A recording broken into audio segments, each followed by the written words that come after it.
Olá, sou Fernanda Iquedo, jornalista, e este é o podcast Por que Cultura?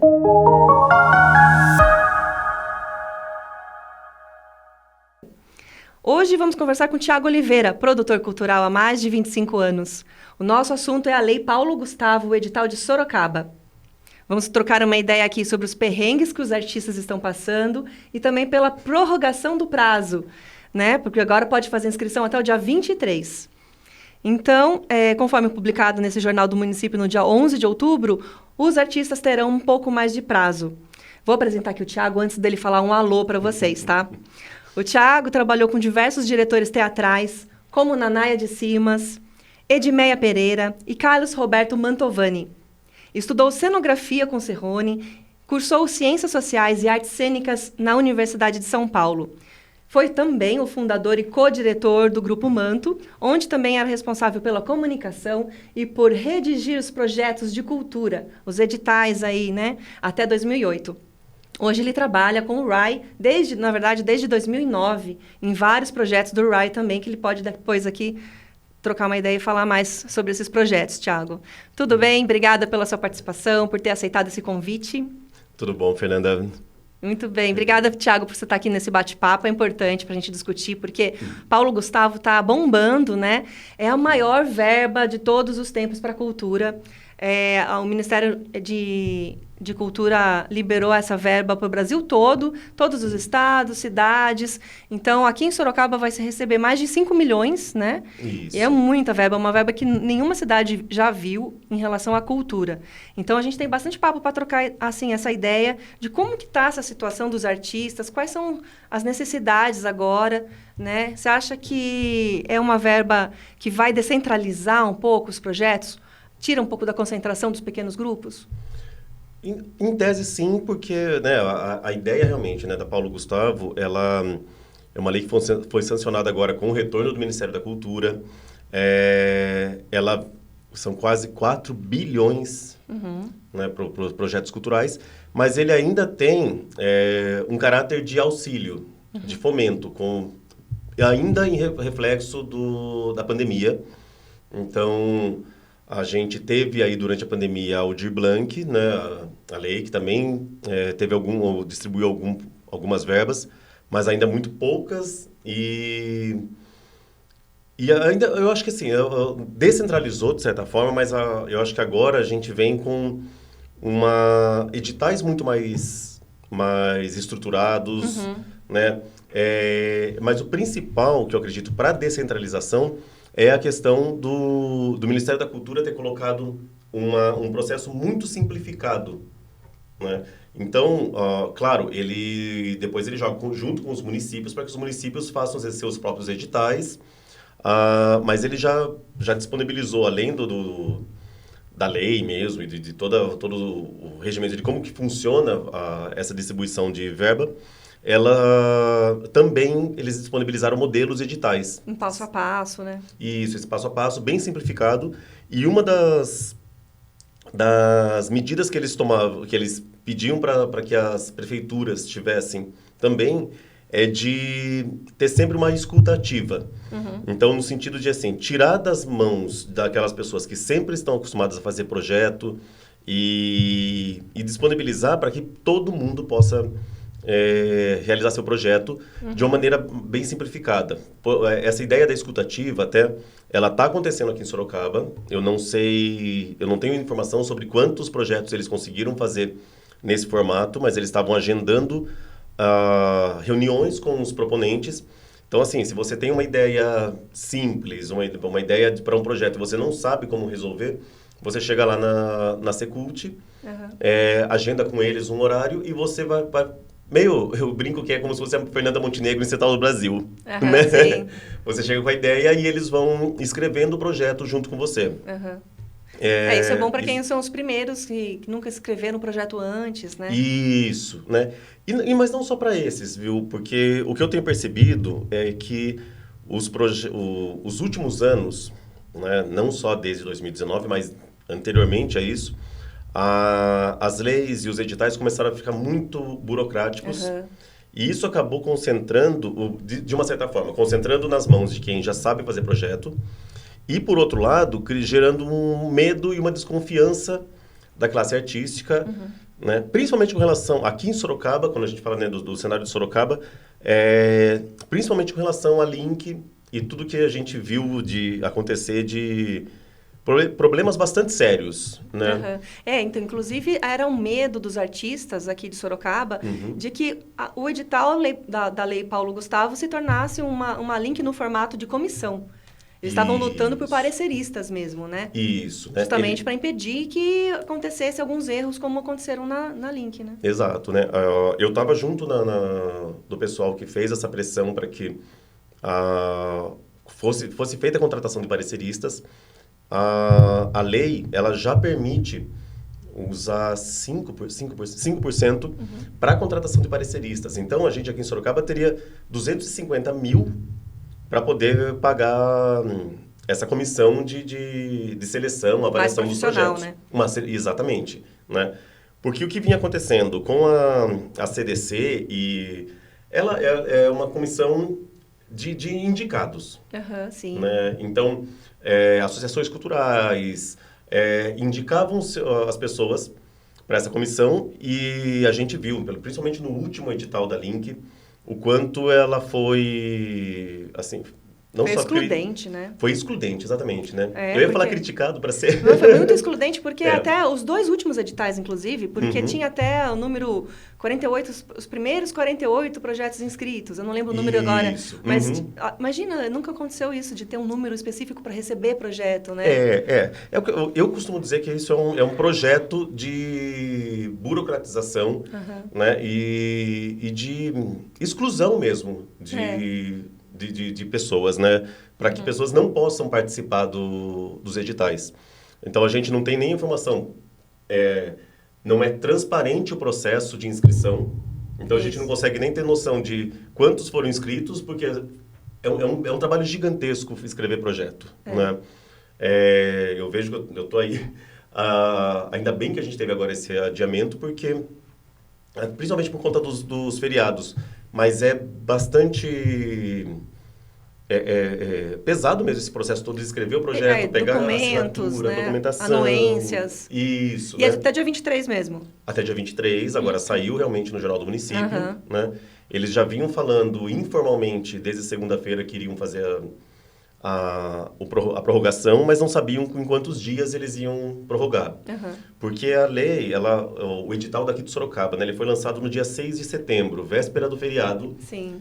Né, e a publicação dele é às 5 da tarde pelo Jornal do Município. Foi. Então, ninguém conseguiu fazer nada naquele final de semana, porque eles fizeram a publicação dos editais, mas faltou muito documento para a gente poder começar a fazer os projetos.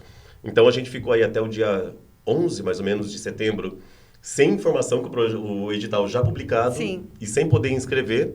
E agora veio esse feriado de ontem, né, do dia 12 de outubro, que também atrapalhou bastante. Então, a gente teria, se não tivessem feito essa prorrogação, a gente teria aí muita dificuldade para conseguir fazer, inscrever os projetos certinho até segunda-feira, que é o horário limite é 4 da tarde. Ah, sim, isso é muito importante também. Isso. Dia 23 não é até as 23h59. Não, é até às 16 horas, é todo o processo feito por formulário de Google Drive.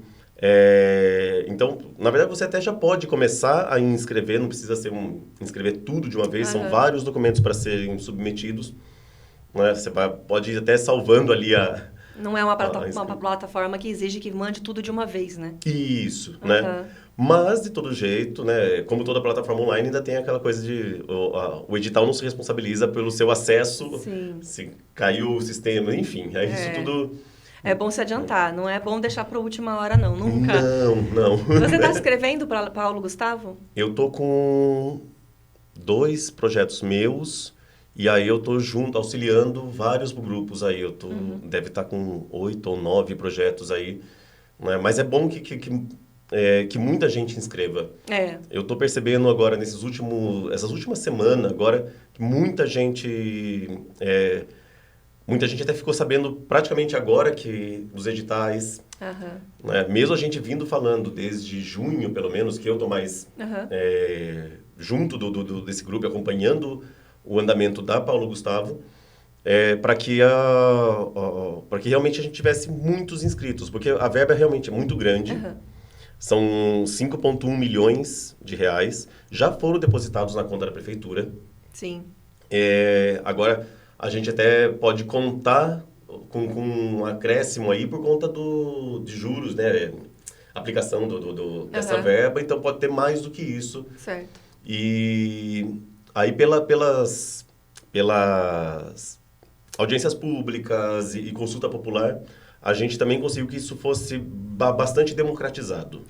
Mas já dá para saber quantos projetos mais ou menos serão aprovados? Tem isso específico já, Tem, né? já tem. Né? A gente, na primeira audiência pública ainda, lá na Fundec, no finalzinho de junho, se eu não me engano, havia até um grupo que está dentro do Conselho de Cultura agora, querendo que os 2.700.000 que são do edital 6, que é de audiovisual, eles fossem distribuídos apenas entre 10 proponentes de 270 mil. A gente já conseguiu, ainda naquela audiência, que isso caísse e que fosse democratizado. Então, aí estabelecemos alguns tetos para os projetos. E aí a segunda parte disso, que daí foi a consulta popular, né? Não é votação. Votação mesmo. Essa consulta popular, aí a gente conseguiu fazer, então, X projetos de tantos mil e tal, e a gente conseguiu também fazer com uma votação expressiva para que as pessoas votassem sempre em muitos projetos, em mais projetos, mesmo que seja com menos grana, né? Mas a gente mais consegue... pessoas terem acesso, né? Isso, né? Porque é o mais importante. Né? Eu acho que a gente está, se eu não me engano, né? Se eu estiver errado, pode me corrigir, mas se eu não me engano, por exemplo, de produção audiovisual, ele começa em 20 projetos de 20 mil reais. Né? Então, a gente já tem... Depois ele vai caindo, né, de menos projetos para mais verba, e até 6 projetos de 150 mil. Eu acho interessante, assim, a Lei Paulo Gustavo, com esse foco no audiovisual, é importante porque audiovisual é caro de se fazer, envolve uma equipe enorme, ou seja, ajuda as pessoas a se colocarem no mercado, a estarem fazendo cultura. São muitos fazedores de cultura, um filme só, um curta, ou um canal no YouTube, alguma coisa assim, né? Porque envolve produtor, envolve apresentador, envolve uma equipe gigante. Não é à toa que a gente fica lá depois do filme esperando aquela ficha gigante passar, né? É caro mesmo. Mas, ao mesmo tempo, também entendo essa necessidade de restringir o orçamento para que também outras pessoas possam participar do edital, né? Isso. Tomara que isso seja constante, de ter esse investimento na cultura, para que não fique tão desesperador quando sai um edital, né? Esse é um problema. E tá para sair também o Aldir Blanc 2, né? Sim. Mas aí é uma conversa também, porque sempre precisa de muita pressão, né? E é engraçado, Thiago, porque assim, eu sempre escuto falar, né, que os fazedores de cultura não são unidos, falta muita mobilização para conseguir os direitos, né? Mas, ao mesmo tempo, isso é correto, é verdade, mas isso por conta de não ter uma coisa mais expressiva. Porque na batalha ali do dia a dia sempre são as pressões dos grupos culturais que conseguem tirar do papel uma Aldir Blanc, tirar do papel a Lei Paulo Gustavo, né? Essas pressões, por mais que elas não pareçam massivas, elas são muito importantes, né? São, mas eu acho que a gente precisa pressionar mais ainda. Porque é o seguinte, o que a gente tem percebido, né? Agora sim, falando dos últimos anos, a gente vem vendo cada vez mais a verba da Secretaria de Cultura ser diminuída. Sim, isso é um grave problema. Né? Eles aproveitaram agora até essa movimentação da classe artística em escrever projetos para passar mais uma diminuição na verba da cultura. Eu não estou por dentro do valor exato agora. Cortaram 2 milhões de reais na LOAS, né? Que é a lei orçamentária da cidade. Isso, esse aí. 2 milhões cortados. Então, assim, já era deficitário. Sim. No ano passado, que eram 12, aliás, eram 10, aí depois eles conseguiram chegar em 12 por conta de emenda das vereadoras. Não foi por mobilização mesmo do secretário. Essa até é uma briga que a gente tem. O secretário não é fazedor de cultura. É dentista, É um dentista. ele afirma isso, né? Ele vai nos eventos e fala, eu sou um dentista, mas... Exato, né? Mas gosta de arte. Gosta. Não, ele gosta de orquestra, ele gosta de uma coisa elitizada, ele não gosta de povo fazendo cultura, né? Muito elitizado, né? Porque, inclusive, no debate da audiência pública na Câmara, que teve esse corte de 2 milhões, o secretário estava lá, ele foi questionado por que tanta verba para a Fundec, que é elitizado ainda, né? Exatamente. Não democratiza ali. Não. Então, é muito grave, porque você vê daí a Paulo Gustavo não como uma lei emergencial. Se você tem, assim, então já que a cidade está recebendo dinheiro federal, do governo federal, é muito importante a gente falar o que é governo federal, o que é governo municipal, né? Exatamente. Porque há muitas confusões acontecendo aí. Então, é uma verba do governo federal, mas que não pode cobrir a pasta da Secretaria de Cultura, porque não é uma lei emergencial, né? Exatamente. Não pode achar que então vamos cortar o dinheiro da pasta, porque tem a Paulo Gustavo agora. Daí ela deixa de ser o caráter emergencial dela, né? E não só isso, né? A gente tem, por exemplo, na última Conferência Municipal de Cultura, teve a aprovação do Plano Municipal de Cultura, que tem poder de lei, mas ele até hoje não foi cumprido. Né? E Sorocaba, o valor não é nem 1% do orçamento, né? Não, para a cultura, não, né? Não chega. O Plano Municipal aprovou 2%, aliás, um crescimento gradual que a gente já deveria estar recebendo não, né? A Secretaria de Cultura já deveria ter um orçamento de 2% do orçamento municipal, que hoje... bom, pelo menos da última vez que eu estava acompanhando, a gente estava em 3 bilhões e 500 mil, o orçamento total de Sorocaba, então a gente já deveria ter 70 milhões no orçamento da cultura. Hoje ele é de 10, né? Ele não é cumprido e o secretário, pelo menos na audiência que eu participei em 2022, ele afirmou que ele não entende nada do dia a dia, mas sabe que não pode cumprir essa lei. Né? É complicado, né? E a gente tem mais uma conferência de cultura para acontecer este ano ainda. Está atrasado já esse processo? Está atrasado e está sendo dificultado pelo Conselho Municipal de Cultura também. Sim. Depois a gente vai até gravar um podcast específico sobre esses conselhos importantes, que são os conselhos de direito. Né? O Conselho de Cultura ele precisa estar do lado do povo ali, que são os fazedores de cultura, né? Porque não pode jogar o mesmo jogo institucional, porque senão não faz muito sentido. Né? E está muito atrasado esse... Como que fala? Que vai culminar num plano de cultura nacional, né? Então, tem o plano, a área municipal, estadual. Importante que aconteça. Você acha que vai acontecer ainda em Sorocaba? Está difícil? Está difícil e eles estão sugerindo uma data que é daqui a alguns dias. Ah, entendi. Então, assim, né? A gente tem um problema... tanto de organizacional quanto de comunicação. Sim. Né? Quem está lutando por isso ainda é o FOPEX, né? Ainda é o Fórum Popular de Cultura. E as pessoas, mesmo as pessoas do FOPEX, ficando em cima, estão recebendo respostas muito evasivas, de uma maneira muito... Não, vamos ver, vai acontecer, mas não sabe quando, né? Então, a gente não sabe se isso já está certo, por exemplo, dentro da secretaria ou dentro do conselho, porque não tem essa divulgação, não tem transparência, né? Falta transparência. E esses perrengues que os artistas passam, os produtores, eles são muito compartilhados também no grupo da FOPEX, né? Devem ter vários outros grupos aí também, mas que eu tô dentro aí do FOPEX também e fico acompanhando ali. Eu acho muito legal, porque assim, um ajuda o outro, um tira a dúvida do outro. O Thiago é um desses que fica respondendo a galera. Né, que eu fico lá, assim, será que precisa comprovante de endereço de 2 anos atrás? Esse foi um dos perrengues lá, né? Então, Isso é muito bacana, né? Qual que é a sua avaliação dessas articulações? Eu acho que elas acabaram, de certa forma, sendo necessárias, né? Eu acho que a participação poderia ser muito maior, até gostaria muito que mais artistas... se manifestassem, pelo menos de saber que esses grupos existem, de como participar, de como acompanhar a discussão toda. Eu não gosto de ser nostálgico, não gosto antigamente que era melhor, mas a gente está num momento também muito, muito ruim também de mobilização. Uhum. Né? Eu acho que a gente, em anos atrás, pensar aí na época que a gente tinha a Oficina Cultural Grande Otelo aberta, com atividades, os festivais Terra Rasgada, que juntava muita gente, né?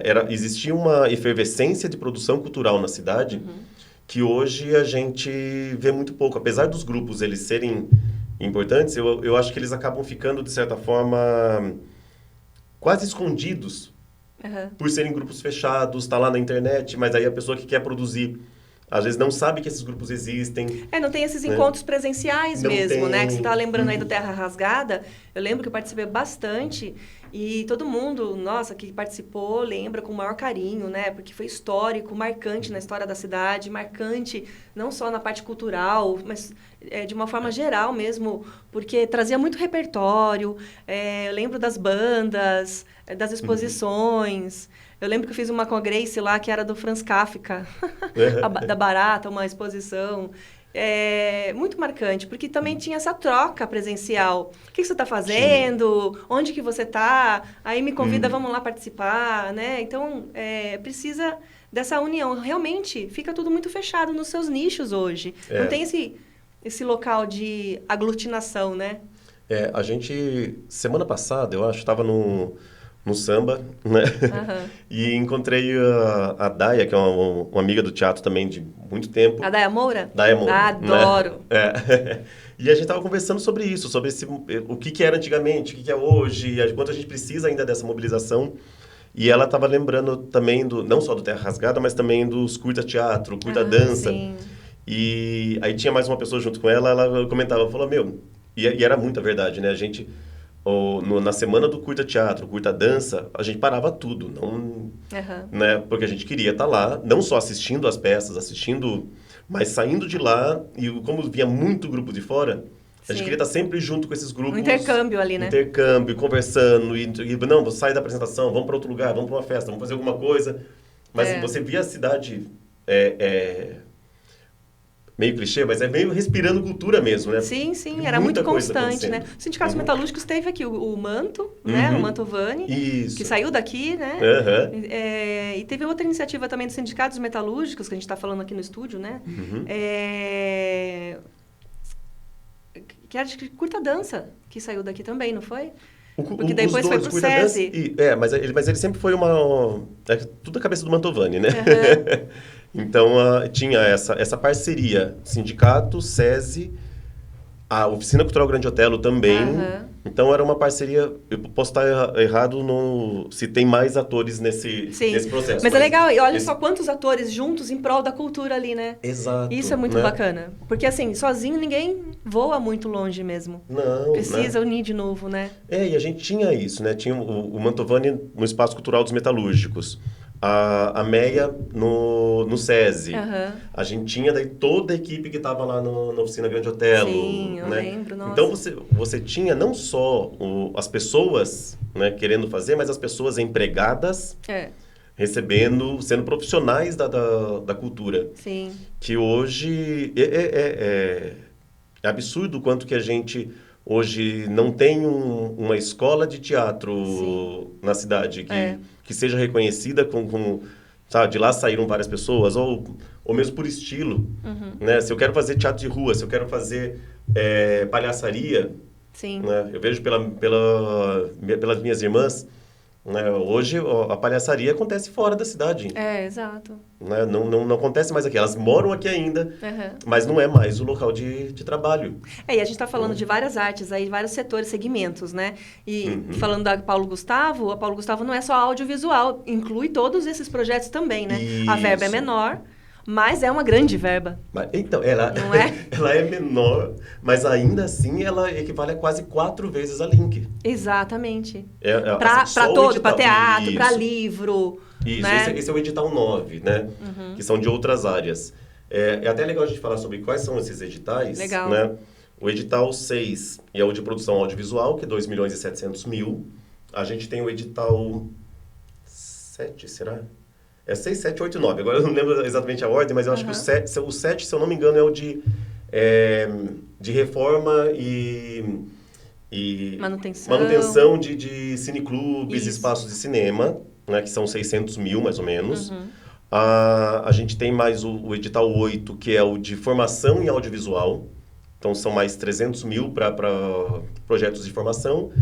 E o edital 9, que é o de outras áreas, que tem 1 milhão e 500, assim, né? Arredondando muito, 1 milhão e 500 mil, né? Você tinha perguntado antes, né, quantos projetos são? Então, ao todo, nesses 4 editais, são pelo menos 107 projetos que vão ser aprovados. Legal. Eu tenho, os últimos 2 meses aí, pelo menos, falado muito sobre a lei, porque não só porque é importante que todo mundo saiba, mas também porque se a gente vai ter aí pelo menos 107 projetos aprovados, a gente tem que ter aí pelo menos 150 projetos sendo inscritos. Ah, pelo menos, né? Pra gente ter, porque senão e assim, é importante falar disso também, né?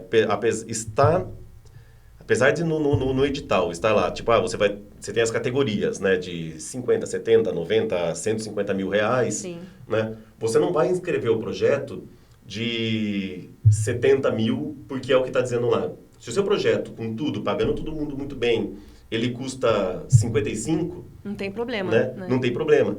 E é até legal porque eles vão poder fazer um remanejamento. Isso está sendo prometido pela Secretaria de Cultura já desde o início desse processo. Certo. Vamos dizer assim, que nem a categoria de produção de audiovisual de 150 mil. Ela vai premiar 6 projetos.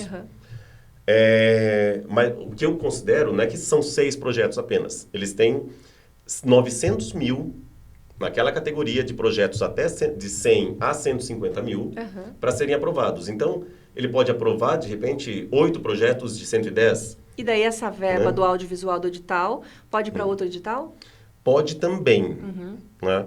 Então, pode acontecer isso. Não é o que a gente espera. Não é o que a gente gostaria. Sim. Eu gostaria que fosse realmente tudo contemplado, né? Dentro dos próprios editais, dentro dos projetos por edital. Mas pode acontecer também esse remanejamento. Gente, mas olha só, né? A importância da fiscalização dessa lei Paulo Gustavo no cumprimento de todos os pagamentos, de todos os editais, desses pareceristas também, cai uma responsabilidade grande, né? Porque depois tem que ser fiscalizado todas essas contas, né? E tem uma coisa importante nisso, né? O edital que foi lançado de contratação dos pareceristas, ele prevê um pagamento de R$1.000 só. Mas R$1.000 e o parecerista pode fazer 20... Quantos projetos? Eles não têm esse número. Então, aí que tá. Por exemplo, você é parecerista. Aí você vai analisar quantos projetos para ganhar R$1.000? Pode ser que... Eu gostaria muito que a gente tivesse aí 200 projetos sendo inscritos e que, às vezes, a pessoa tem que avaliar 30. Né? Porque a gente está produzindo muita coisa, essa que é a ideia. Agora, infelizmente, esse edital está completamente defasado. Imagina, que é um absurdo. Se forem 30 projetos que você tiver que avaliar, você vai receber o quê? R$30 praticamente por cada um? Imagina, não? Então, isso mostra, eu acredito muito que a Lei Paulo Gustavo vem dar um fôlego, né? Isso é ótimo. E aí não pode deixar parar essa movimentação artística dos atores, né? Dos fazedores de cultura. Porque tem que ter uma sequência para que a cultura ela não deixe de ser uma coisa precária como está sendo tratada. Ela tem que ser tratada com a emergência que ela merece, né? E dando o significado real ali do que é fazer cultura e da importância na sociedade, para uma sociedade mais desenvolvida, mais justa, enfim, em todos os setores, né? Exato. Então, é um processo que não pode ser abandonado assim que passar esse edital. Não só isso, mas também, assim, o fato de a gente ter uma verba tão grande e também essa intenção nossa de falar para mais pessoas, inscreva, né? Monte, pare um pouco do seu dia, nem que seja só no final de semana, mas para conseguir montar esse projeto, é porque esses 5 milhões, eles vêm para pessoas de Sorocaba. Sim. Todo mundo, toda a ficha técnica, ela tem que estar lá com comprovante de residência. Então, né... Inclusive, fale sobre esse comprovante de residência. Precisa ser dos 2 anos mesmo? Precisa ser 2 anos para o proponente. Para a ficha técnica, não precisa ser 2 anos. E mesmo assim, né, eu posso emitir uma declaração de próprio punho falando sobre a residência. Tá. Né? Posso anexar outros documentos junto, um documento de, eu moro numa casa, mas a casa não está no meu nome, não tem problema, você pode fazer uma declaração sobre isso, pode anexar um documento, está no nome da sua mãe, está no nome da esposa, pode acontecer isso, então uma certidão de nascimento, certidão de casamento, tudo isso para facilitar, porque né, a gente tem que lembrar que a Paulo Gustavo, ela desburocratiza. Sim. Então, quanto mais a gente pensar em saídas para que a gente consiga trabalhar com pessoas de Sorocaba e todo mundo recebendo, todo mundo certinho, e sem tanta, realmente sem tanta burocracia, porque para a ficha técnica, por exemplo, o que eu preciso apresentar é um comprovante de residência atual, e que pode também ser a declaração, a mini bio, né, um mini currículo da pessoa, e os documentos pessoais, CPF e RG. Então, a gente precisa de muita gente, né? E tem muita gente boa na cidade. Sim. Também tem uma coisa que é importante. Duas coisas importantes também no específico da Paulo Gustavo. 10% da verba que você está pleiteando, né, 10% do seu projeto, ele tem que ser utilizado em acessibilidade. Isso é muito importante. Né? Então, você vai ter que contratar um profissional de Libras, um profissional de audiodescrição, um profissional de legendagem, né? Assim, braille e tudo mais. Aí tem, dentro do edital também, você tem que mostrar... tem acessibilidade arquitetônica, né? Tem essa acessibilidade comunicacional, que é o mais simples que a gente vê, mas o arquitetônico é importante também. Não adianta você escolher um lugar para se apresentar que não tenha as rampas, rampas e tudo mais de acesso. E tem um terceiro que é de acessibilidade atitudinal. Então, aí vão ter várias ações que você pode tomar dentro do seu projeto para ter essa acessibilidade atitudinal. Uma delas é contratação de PCDs, contratação de pessoas que vão trabalhar na acessibilidade do seu projeto. Legal. Né? Nos critérios de seleção, a gente tem alguma pontuação também, por exemplo, ganha pontos quem tem uma proponente mulher, ganha pontos quem tiver proponente uma pessoa preta, ou indígena, né? Você pode também pleitear, entrar por cota, porque também tem a cota, né, de negros indígenas nos editais. Então, a gente não pode esquecer, primeiro, a acessibilidade é importantíssima, e não é só importante porque vale a pena. Não, é importante porque senão você vai ser excluído do processo, vai ser desclassificado. Exato. Né? E outro ponto que é importantíssimo e não pode esquecer, contrapartida. E aí, quanto mais descentralizado for o seu projeto e a sua contrapartida, melhor. Sim, exibições gratuitas, né? No caso do audiovisual, nas praças, nas escolas, entidades. Tem muita criatividade aí para poder contemplar, né? E o que é importante, né, nessa contrapartida. E assim, não só a representação, porque a apresentação já vai ter que estar... o seu produto ele já vai ter que ser acessível, né, gratuitamente e tudo mais. Distribuição de livros, né? Os exemplares. Isso. Mas, além disso, o que mais você se propõe como contrapartida? Isso é exigido. Legal. E uma coisa que é importante, né? Você pode... o que você colocar como contrapartida, ele vai ser cobrado. Sim, não pode colocar só pro forma, tem que cumprir depois o edital. Isso, tanto que até uma das coisas que a gente tem conversado e avisado as pessoas. Não trate a contrapartida como uma coisa menor ou uma coisa que você consegue resolver... não, isso aqui eu faço rapidinho. Né? O edital te exige que você cumpra a contrapartida em até um mês depois da execução do projeto. Mas ele vai ser... se você não entregar a contrapartida da forma como você colocou lá, você pode ter um problema na prestação de contas. Pode ter que devolver o dinheiro, inclusive, pode ter, né? Exatamente. Agora, Thiago, e os prazos? Assim, os artistas vão receber este ano ainda? Na conta? Sim. Precisa daí... tem um nome certo para isso que eu esqueci. Que é a questão do ano exercício. Ano fiscal, assim. Isso, né? Que então a gente tem que receber essa verba até o dia 31 de dezembro, desse ano. Os projetos, eles têm que ser realizados em até 12 meses. Então, não é... Vamos dizer que a gente... Vai que as coisas acontecem muito rápido e a gente, sei lá, recebe em novembro ainda. Muito difícil que aconteça. Muito difícil, gente. Não vamos criar tanta expectativa assim. Mas vamos dizer que aconteça, né? Você tem 12 meses a partir da assinatura do contrato, né, da formalização. Então, também não dá para deixar. Tipo, se é tudo pro ano que vem, então vou deixar meu projeto de janeiro a dezembro e tá tudo bem. Tem que tomar cuidado. Isso, tomar cuidado com isso. Né? A prestação de contas vai ser mais simplificada. Então, ela vai ser, até por recomendação do Ministério da Cultura, né? O que eles gostariam muito, né, é que todos passassem... São 3 modalidades, mas que se todos conseguirem prestar contas pela primeira modalidade, que é a mais simples, que é de uma visita de alguém da Secretaria de Cultura, acompanhar seu processo, ou de você já ir também divulgando que o seu projeto está acontecendo, que está em andamento. Tem uma coisa que é importante na lei.